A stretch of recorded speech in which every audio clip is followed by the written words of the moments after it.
Naku naman kasi, darling. Bakit ka naman nakipagbasagan ng muka? Eh, gwapo-gwapo mo. Kung si Oscar, pwede pa. Di naman siya yung kaaway ko eh. Kairam lang siya. Ganon? So, Alam mo, gusto ko sana namin tulungan, ano? Gusto ko namin ihatid dun sa address na binigay mo. Ang kaso malabo talaga eh. Hindi yan makita eh. Oo eh. Pinalitan na yata yung address. May nagsabi na iba na daw yung pangalan nun eh. Oo. Tapos sa Puerto Princesa pa. Oo, mismo. Hoy! Nahanap ko ni Jayo. May importante daw sasabihin. Ay, ayan nga. Ayan yung dalawang may utang sa'yo. Ayan, yung dalawang yan. Babe! Bayad na yung utang ko, no?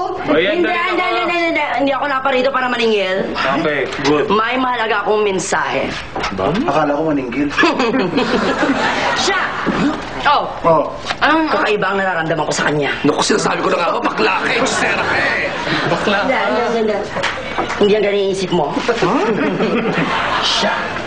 Ay, may hawak talaga. Oh. Ay, ano ba? Hindi siya nabuhay sa panahon ngayon, kundi sa nakaraan pa. Papansin ka, promise. True. At si Linda. Oh.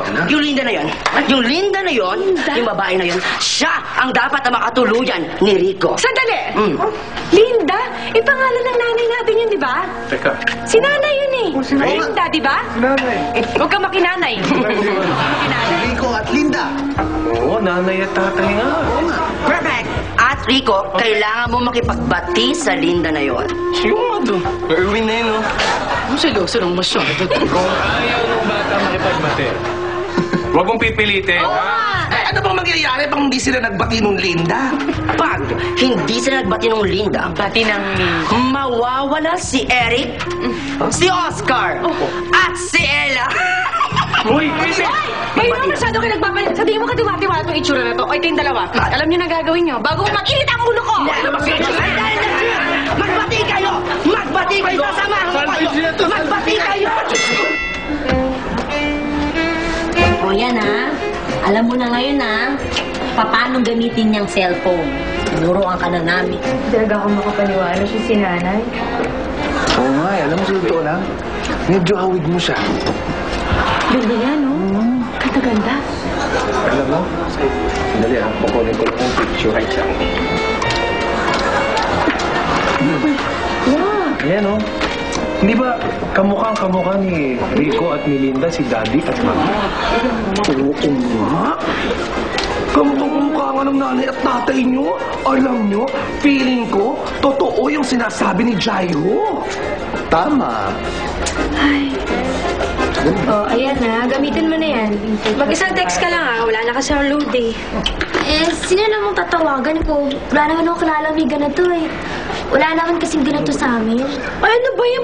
Ba't ka pa namin tinuruan ng ganyan? Okay na nga. Lalaro ko. Maglalaro ko dun sa cellphone? Oo, may games dyan. May Snake, Space Impact, Word Twister. Alam mo ba yun?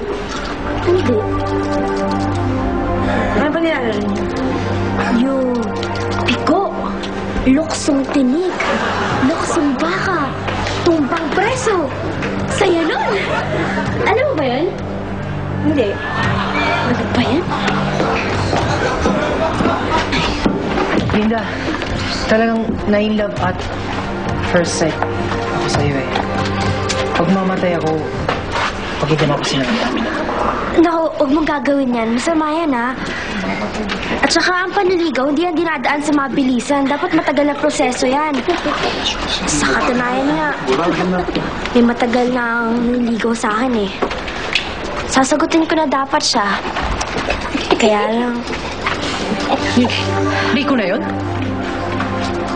Oh.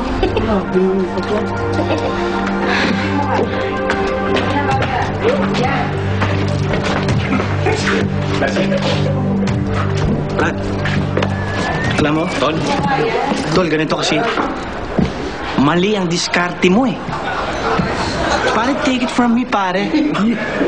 Pare, Luko, kailangan mahuli mo yung kiliti ni Linda. Yung... Kung sampali ako nun? No, hindi sampal eh. Ganito, Tol, hindi yun ang ibig ko sabihin na sampal. Literal naman yung iniisip mo eh. Hindi, ang ibig ko sabihin, Kailangan mahuri mo, kiritin eh. Kailangan mahuri mo yung kanya landi. Oh, landi eh. Tama. Oh, Tama. tama. Kain ka wasabi. Masabi. Wasabi. Tama. Tusok mo sashimi. Tama? Tama. Alam mo, tama yan si Linda, makaluma yan. Ang dapat sa kanya, makaluma yung diskarte sa ano. Yan. Tama silang dalawa. Alam ko na. Ano? Kung bakit hindi kaya haranahin mo siya? Yun! Pwede. Harana! Tama!